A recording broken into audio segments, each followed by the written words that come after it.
तर नमस्कार मंडळी, आज आपण बनवणार आहोत शेवग्याच्या पानांची भाजी आणि ती कशी करायची आणि कशी साफ करायची तेही मी सांगणारच आहे. तर सुरुवात करूया भाजी बनवायला. तर इथे आपण पानं सगळी फक्त पानं काढून घेतलेली आहेत, त्याचे देठ घेतलेले नाही आहेत आणि व्यवस्थित आपल्याला ही मीठ टाकून पाण्याने स्वच्छ धुवून घ्यायची आहे आणि पुन्हा स्वच्छ पाण्याने आणखी 1-2 वेळेला व्यवस्थित धुवून घ्यायची आहे.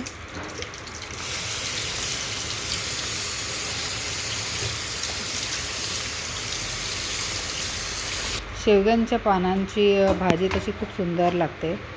आता ही आपण व्यवस्थित धुवून एका ताटामध्ये काढून घेतलेली आहे. पाणी व्यवस्थित निथळून घेतलेलं आहे. त्यामध्ये मी अर्धा चम्मच सोडा टाकणार आहे, खायचा सोडा, आणि थोडीशी ठेचलेली लसूण, आणि हे व्यवस्थित मिक्स करून घेणार आहे. त्याला लावून घेणार आहे पानांना, म्हणजे लसूणचा फ्लेवर व्यवस्थित पानांना लागेल. आणि सोड्यामुळे काय होतं की त्या भाजीचा रंग बदलत नाही, शिजल्यानंतर अशी हिरवीगार अशी भाजी दिसते. आमच्या गावाकडे कोकणातमध्ये सोडा घातला जातो भाजीमध्ये. आपल्याला नसेल आवडत तर आपण नको घालूया, पण मी घालते, तर तुम्हाला हवा असेल तर तुम्ही वापरू शकता. आता ही व्यवस्थित आपण भाजीला लावून घेतलेली आहे. लसूण व्यवस्थित चुरून घ्यायची आहे. आता इथे आपण साईडला ठेवून दिलेले आहे. आता आपण फोडणी करून घेऊया. फोडणीसाठी आपल्याला एका पॅनमध्ये किंवा लोखंडाच्या तव्यामध्ये आपण तेल घ्यायचं आहे. त्यामध्ये थोडंसं हिंग घालायचं, अर्धा चम्मच.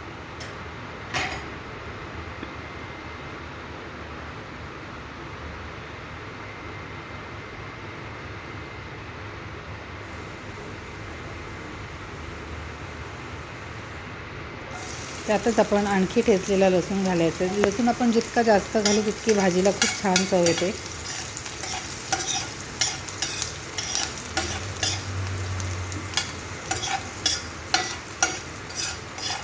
तर व्यवस्थित लाल होईपर्यंत परतायचं आहे.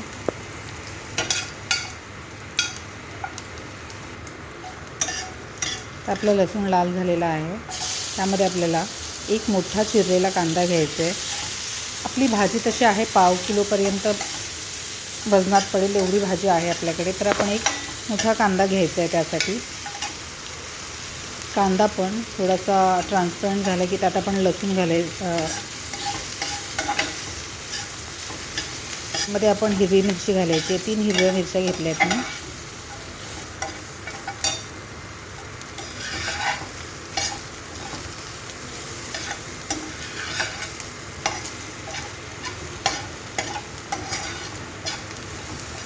ही भाजी आपल्याला भाकरीसोबत खूप छान लागते. आमच्याकडे तांदळाच्या भाकरीसोबत खाल्ली जाते किंवा अगदी साध्या डाळ भातासोबत, फिकी डाळ आणि भात.